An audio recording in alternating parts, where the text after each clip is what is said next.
हरि ओम. नमस्कार. मी सौ प्रिया श्रीनिवास जोग. श्रीमद भगवद्गीतेवरील निरूपण आपण पाहत आहोत मंडळी. निरूपणात आपण पाहत आहोत गीतेचा 3रा अध्याय कर्मयोग, आणि यात आपण काल 12 आणि 13वा श्लोक पाहत होतो. परंतु वेळेअभावी 13वा श्लोक फारच धावता झाला, म्हणून त्याचं थोडंसं विवेचन घेऊन मग मी 14 आणि 15 श्लोकाकडे वळणार आहे. आपण 13व्या श्लोकात संत या कल्पनेविषयी पाहत होतो. आता संतांचं स्तवन हा तर समर्थांनी दासबोधामध्ये एक स्वतंत्र समासच रचलेला आहे. अगदी पहिल्या दशकातच आहे. संत म्हणजे काय, सद्गुरू म्हणजे काय, प्रत्येकाची थोडी थोडी व्याप्ती ही निराळ्या स्वरूपात त्यांनी उलगडून सांगितलेली आहे. तर आता एकनाथ महाराजांनी सुद्धा हे संतांची जी व्याख्या आहे एका सुंदर ओळीतून व्यक्त केली आहे बघा. नाथ महाराज म्हणतात, मनाचा निर्मळ, वाचेचा प्रेमळ, तया गळा माळ असो नसो. म्हणजे जो मनाने अत्यंत शुद्ध आहे, पवित्र आहे, त्याच्या मनामध्ये कपट नाही, तुझं माझं हा भेदभाव नाही, दुष्टपणा नाही, तो निर्मळ. आणि वाचा कशी आहे, म्हणजे त्याची वाणी कशी आहे, तर मृदू आहे. प्रत्येकाची प्रेमाने चौकशी करणार, कुणाही बद्दल कोणाच्याही पाठीमागे निंदा किंवा नालस्ती किंवा कटुता यांचा कधीही वापर करणार नाही. जो नाही त्याच्याही बद्दल प्रेम, जो येत नाहीये त्यांच्या ठिकाणी त्यांना वंदन करायला तरीही त्याच्यावरही राग नाही. जो म्हणजे आता नाथ महाराजांच्यासाठी म्हणाल तर त्यांच्या अंगावर तो थुंकणारा, त्यांना ते सगळे गावातले टवाळखोरांनी तर किती वेळा महाराजांना छळलेलं आहे, पण महाराजांनी कुणावरही कधीही राग धरला नाही, कारण ते वृत्तीनं संत होते. आता ही जी संतांची व्याख्या आहे तुकाराम महाराजांनी अजून थोड्या वेगळ्या स्वरूपात मांडली आहे. तुकाराम बुवा म्हणतात, जे का रंजले गांजले त्यासी म्हणे जो आपुले, तोची साधू ओळखावा देव तेथेची जाणावा. आता ही व्याख्या अगदी आत्ताच्या काळातल्या समाजसेवकांसाठी, समाज सुधारकांसाठी अगदी चपखल बसते की नाही. डॉक्टर राणी बंग, अभय बंग, डॉक्टर रवींद्र कोल्हे आणि स्मिता कोल्हे, बाबा आमट्यांचं तर संपूर्ण कुटुंब, अगदी आत्ताच्या आपल्या सगळ्यांच्या लाडक्या सिंधुताई सपकाळ, या सगळ्यांसाठी ही व्याख्या किंवा ही ओळख परिपूर्ण अशीच आहे की नाही. मग हे सुद्धा संत. आता अजून मला जे भावले ते संत थोडे वेगळ्या प्रकारचे आहेत, की आपण त्यांना म्हणूयात की ज्यांनी राष्ट्रासाठी, देशासाठी आपल्या प्राणांचं बलिदान दिलं, ते सुद्धा एक म्हणजे वेगळ्या प्रकारचे संतच म्हणायला पाहिजे. कारण बलिदान देताना त्यांनी कधी स्वतःचा स्वार्थ पाहिला, कधीच नाही. आपल्या कुटुंबाचं सुख पाहिलं का, नाही. आपण किती पैसा जमवलाय, अचानक आता मी जर एखाद्या अधिकाऱ्यावर गोळी झाडली, आता चापेकर बंधूंनी जर रँडवर गोळी झाडताना हा विचार केला असता, अनंत कान्हेरेंनी हा विचार केला असता, खुदिराम बोसनी, मदनलाल धिंगरांनी हा विचार केला असता की मी गोळी मारल्याबरोबर मी कदाचित पकडला जाईन, मी फासावर जाईन, माझ्या कुटुंबाचं काय होईल, त्यांच्यासाठी अजून बराच पैसा कमवायचा बाकी राहिलाय, तो आधी कमवून ठेवावा आणि मग गोळीबार वगैरे करावा, असा कुठला तरी स्वार्थी हेतू, स्वार्थी विचार या लोकांनी केला का, नाही. आणि हे जे वाक्य आहे ना की भुंजते ते त्वघम पापा ये पचन्त्यात्मकारणात, म्हणजे त्याचा अर्थ आपण बघितला की जे पापी लोक स्वतःसाठीच अन्न शिजवतात ते तर पापच खातात. आता ह्या ओळीसाठी म्हणून सांगते की स्वतःसाठी जगणारे तर सगळेच असतात, पण त्याच्याच बरोबर म्हणजे मी माझ्यासाठी तर जगणार आहेच. का जगणार आहे, तर मला काहीतरी लोकोद्धाराचं कार्य करायचंय म्हणून जगणारे, पण लोकोद्धारासाठी जगणारे ते खरे संत. आणि मग या प्रसंगी शिवाजी महाराजांच्या तानाजीचं उदाहरण घेतल्याशिवाय ही व्याख्या माझ्या दृष्टीने परिपूर्ण होऊच शकत नाही. तानाजी मालुसरे शिवबांना काय म्हणाला की आधी लगीन कोंढाण्याचं आणि मग माझ्या रायबाचं, बरोबर. म्हणजे स्वतः शिजवलेलं अन्न स्वतः खाणाऱ्यांपैकी हा तानाजी होता का हो? नाही. कारण त्याला ठाऊक होतं की महाराजांना हा कोंढाणा सर करण्याची किती तळमळ लागलेली आहे आणि हा किती अवघड आहे आणि तो सर करणं हे स्वराज्यासाठी किती महत्वाचं आहे.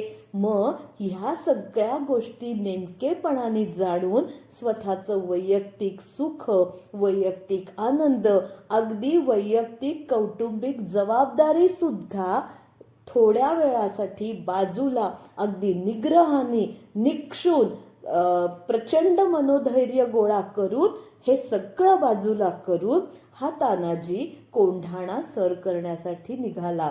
आणि ती अमावस्येच्या आदल्या दिवशीची काळोखी रात्र, तो तर सगळा सुंदर प्रसंग आपल्या सगळ्यांना तो इतिहास ठाऊक आहे. पण त्याचं मनोधैर्य, त्याचा निश्चय इतका खंबीर, इतका बळकट, इतका दृढ होता की त्या इष्टदेवतेला तानाजी मालुसरेच्या झोळीमध्ये विजयाचं दान द्यावंच लागलं. परंतु त्याच्या बदल्यात मात्र तानाजी मालुसरे आपले प्राण गमावून बसलेले आहेत.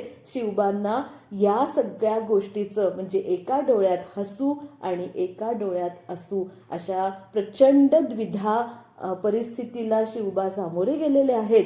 पण मला जो मुद्दा सांगायचा आहे तो हाच की माझ्या मुलाचं लग्न आहे, याही पेक्षा महत्वाचं काय आहे तर स्वराज्यासाठी आज माझ्या पराक्रमाचं तिथं योगदान महाराजांना अपेक्षित आहे.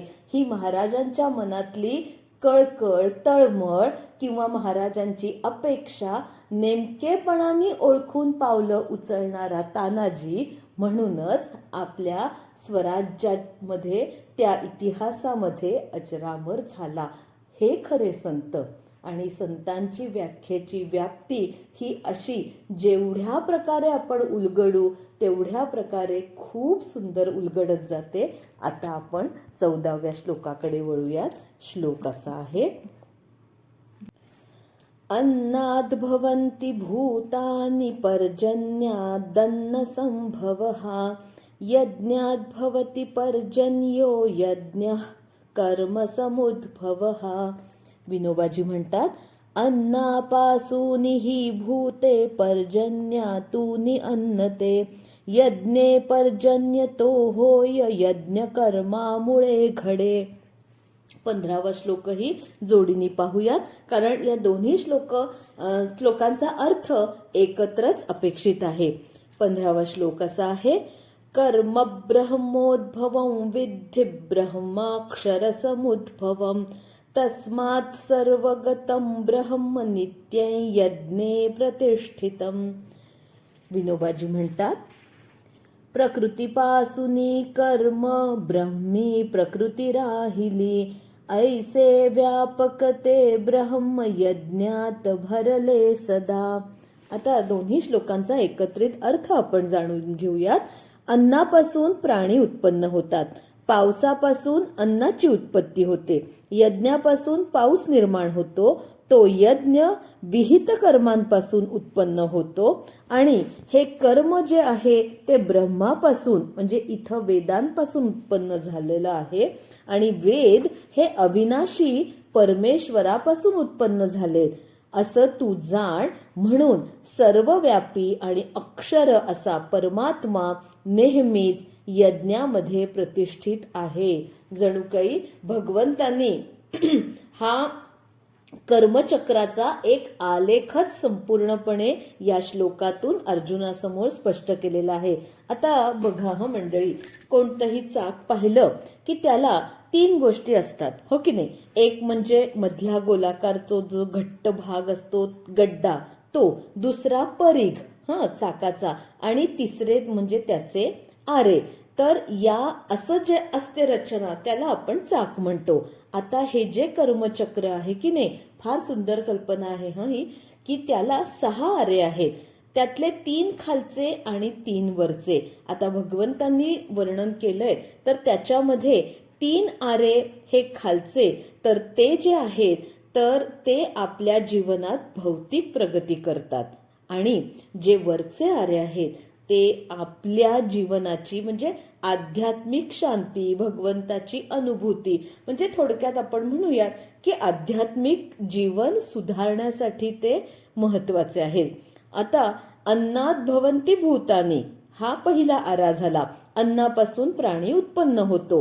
आता सगळी भूत मात्र आपल्याला माहिती आहेत की अन्नापासूनच निर्माण होतात ना. हा जो प्रत्येकाचा जो पिंड आहे हा अन्नावरच तर पोसला जातो. आणि म्हणूनच विष्णू सहस्त्रनामामध्ये सुद्धा अन्न हे विष्णूंचंच एक नाव या अर्थी श्लोकात आलेलं आहे.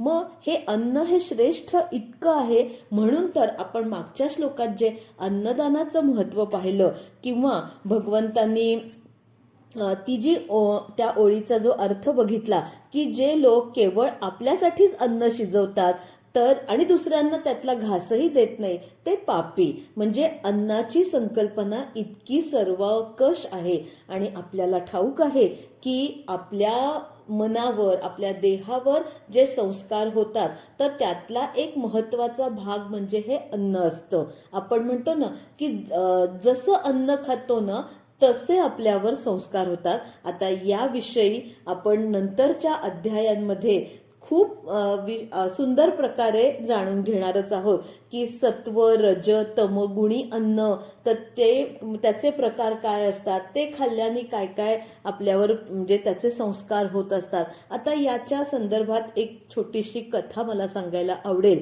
की एक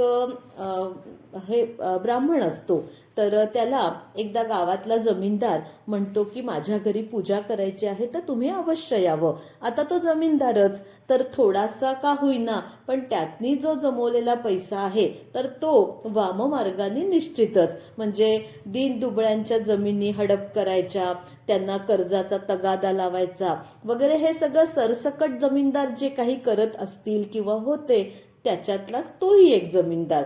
आता हा ब्राह्मण त्याच्या घरी पूजा सांगायला जातो आणि नंतर भोजनाच्या वेळी त्या ब्राह्मणाला सुद्धा अगदी चांदीच्या पात्रात भोजन वाढण्यात येतं. चांदीच्याच वाट्या, चांदीचाच पात्र, पेला, पाणी पिण्यासाठी तांब्या, भांड, चमचा सगळं चांदीचंच. आणि मग जेवण झाल्यानंतर तिथे हात धुवायला सुद्धा अगदी चांदीचंच घंगाळ, त्याच्यातलं ते तो जो काय छोटी काय तांब्या म्हणतात, लोटी म्हणतात, जे काय असेल तेही चांदीचं. इतकं सगळं घरातला तो सगळा लखलखाट बघून आता ह्या ब्राह्मणाचे बिचारा दरिद्री असतो त्याचे डोळे दिपले नसतील तरच नवल. त्याला असं वाटतं एवढी घरात सगळं यांच्या सोबत आहे, धनधान्य आहे, एवढं ऐश्वर आहे आणि माझ्यासारखा दरिद्री दुबळा फाटका मीच असेल नाही का. एवढ्या सगळ्या ह्याच्यातलं त्याला क्षणभर मोह होतो की एखादी वाटी, एखादा चमचा जर आपण घेऊन गेलो तर कुणाला काय कळणार आहे, केवढी सारी भांडी आहेत, एवढ्या भांड्यातली एक वाटी कमी झाली, कशाला कोणाला कळतीये. बघा, इच्छा भोजन झाल्यानंतरची ही इच्छा आहे. आणि असं म्हणून तो एक वाटी, भांड, चमचा असं जे काय पटकन हाताला येईल ते आपल्या झोळीत काय पिशवीत त्याची जी काय असेल त्याच्यात टाकतो आणि तो जमीनदाराने दिलेली मोठी दक्षिणा वगैरे घेऊन आशीर्वाद वगैरे देतो आणि तो घरी येतो. घरी आल्यानंतर मात्र घरी जसा तो येतो ना तसं ना अचानक त्याला जाणवतं की आपलं म्हणजे मस्तक ठणकतंय. काहीतरी बेचैनी त्याला घरी आल्यानंतर जाणवायला लागते. कारण ते घर त्याचं साधं घर असतं. त्याच्या घरामध्ये त्याच्या आतापर्यंतच्या अगदी साध्या भाबड्या विचारांचाच वास असतो की नाही. तिथे अजूनपर्यंत कुठे कपट, फसवाफसवी, चोरीची भावना याचा कुठेही तिथे प्रादुर्भाव झालेला नसतो. त्यामुळे तो जसा घरी येतो थोडा वेळ जातो तसं त्याचं मस्तक ठणकायला लागतं. रात्री काही डोळ्याला डोळा लागत नाही. पहाटे त्याला अचानक जाग येते आणि काहीतरी स्वप्न पडतं म्हणा किंवा काहीतरी, आणि तो उठून चटकन देवापाशी जातो आणि देवाला नमस्कार करतो आणि म्हणतो नाही देवा, मी खूप चूक केलेली आहे, माझ्या हातून मोठी चूक झाली आहे की मी आज चोरी केली, मोहापायी कसं काय माझ्या हातून हे घडलं असेल आणि असं म्हणतो. आणि मग तो देवासमोर तिथे म्हणजे प्रार्थना करतो, क्षमा याचना करतो आणि मग आता तो प्रातर्विधी वगैरे सगळं उरकून स्नान करतो आणि मग मात्र त्याच्या मनाचा निर्णय पक्का होतो की हे सगळं त्या जमीनदाराला परत करून यायचं. म्हणजे मी प्रातर्विधीचा उल्लेख एवढ्यासाठी केला की काल खाल्लेलं अन्न जेव्हा त्याच्या पोटातून बाहेर पडलं ना, म्हणजे ठीक आहे, आता तुम्ही म्हणाल सायन्सच्या दृष्टीने की त्या अन्नाचा काही भाग रक्त म्हणून त्याच्या शरीरात पसरलाच, पण जे काही बाहेर पडलं त्या बाहेर जे काही पडतं ना त्याच्याबरोबर नकारात्मकता बाहेर पडली, हा भाग फार महत्वाचा असतो. आणि ते जेव्हा झालं तेव्हाच त्याच्या मनाने त्याला संकेत दिला की हे सगळं जाऊन तू परत कर, हे योग्य नाही. आणि तो खरंच तडक जमीनदाराकडे गेला आणि त्यांनी ते सगळं, त्याची ही क्षमा मागितली आणि ते सगळं परत दिलं. गोष्ट इथेच संपली. सांगायचा मुद्दा काय, त्याच्या घरचं तो अन्न खाऊन येतो ना, त्या अन्नाचे संस्कार परिणाम त्याच्या मनावर इतके तात्काळ होतात. आता ह्या गोष्टीवर किती विश्वास ठेवायचा? ठीक आहे, कीर्तनकारांची कीर्तनातली एक ही कथा, पण आपण जर याचा सूक्ष्म जर आपण चिंतन केलं आणि खूप लांबवरचा विचार केला तर आपल्यालाही जाणवतं की ह्या अशा गोष्टी आपल्याही बाबतीत अनेक वेळेला घडतात. आपण काही कोणाच्या दारात चोरी करायला जात नाही, पण जाणवतं कुणाच्या हातचं जेवून आलोय, कुठलं खाल्लंय, कुणी कुठल्या भावनेने अन्न शिजवलंय, या सगळ्या गोष्टी अन्न संस्कारासाठी अत्यंत महत्वाच्या आहेत. म्हणूनच आपल्याकडे जे लहान बालकासाठी 16 संस्कार विधी आहेत, तर त्याच्यामध्ये सुद्धा पहिला जो काही विधी असतो ना अन्नप्राशनाचा, उष्टावणाचा, तो सुद्धा आपण विधी एक संस्कार म्हणून करतो, लक्षात घ्या. असंच बाळाला आपण जेवायला घालायला सुरुवात करत नाही, विधियुक्त आपण त्याचा प्रारंभ करत असतो. ह्या प्रत्येक गोष्टी आपल्या संस्कृतीचा खरं म्हणजे अविभाज्य भाग आहे. काहीतरी अभ्यासपूर्ण पद्धतीनं ह्या सगळ्या चालीरीती परंपरांची मांडणी केली आहे. त्याचा अर्थ आपण न समजून घेता उगीच सगळंच चुकीचं म्हणत अनेक गोष्टींना जो आपण फाटा दिलेला आहे तिथेच आपण खूप मोठी चूक करतोय. आणि म्हणूनच अन्न म्हणजे भगवंताच्या समोर सुद्धा आपल्याला माहितीये नेहमीचा शिरा आणि सत्यनारायणाच्या पूजेच्या दिवशी आपण जो शिरा करतो तो प्रसाद या भावनेने करतो आणि तो किती उत्कृष्ट चवीचा होतोच की नाही. नैवेद्याचं पान करता करता भर भर भर भर बरोबर 12 वाजेपर्यंत आपला स्वयंपाक पूर्ण होतो की नाही, आणि तो सुद्धा अतिशय उत्तम चवीचा. ही सगळी भावना त्या अन्न शिजवताना असतेच असते. आणि या सगळ्यासाठी अन्नपूर्णा देवीचं वरदान प्राप्त होणं हे सुद्धा अत्यंत महत्वाचं. म्हणजे अन्नाद भवन्ति भूतानी या संकल्पनेमध्ये खूप मोठा भावार्थ दडलेला आहे. आता यानंतर पर्जन्यात अन्न संभवा, म्हणजे हे सगळं अन्न म्हणजे पीक पाणी कशाच्या जोरावर तयार होतं, तर पर्जन्यवृष्टीमुळे. आता हा तर साधा सोपा भाग आहे, याच्यात उलगडून सांगण्यासारखं वेगळं काहीच नाही. आणि म्हणून तर पर्जन्य देवतेला सुद्धा आपण आवाहन करत असतो. आणि तिकडे सुद्धा म्हणजे गोकुळात जेव्हा आपला गोपालकृष्ण राहत होता त्यावेळची वरुणराज इंद्रराजाची ती कथा ती सगळ्यांना ठाऊकच आहे. गोवर्धन पर्वत उचलण्याच्या संकल्पनेमागे सुद्धा भगवंतांचा हाच खोलवर दडलेला विचार होता की फक्त त्या इंद्रदेवतेला प्रसन्न करण्यासाठी त्यालाच काय म्हणून दरवेळेला सगळं भोग चढवायचा.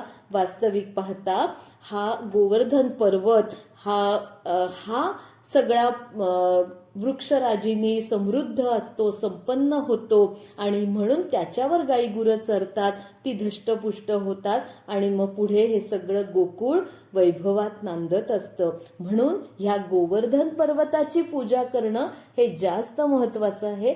हे समजावून सांगण्यासाठीच भगवंतांनी तो सगळा मायेचा खेळ रचलेला होता. मग याच्यानंतर तिसरा जो भाग आहे की यज्ञात पर्जन्य भवती. आता पूर्वीच्या काळी पर्जन्यवृष्टीसाठी सुद्धा खूप ऋषीमुनी यज्ञ करत होते. आता हे यज्ञ आजकालच्या हिशोबाने आपण कसे बरं घेऊयात, तर आपल्याला माहितीये की संशोधनातून कृत्रिम पाऊस पाडणं वगैरे याही गोष्टींचा आपण खूप म्हणजे त्याच्यावर काम केलेलं आहे.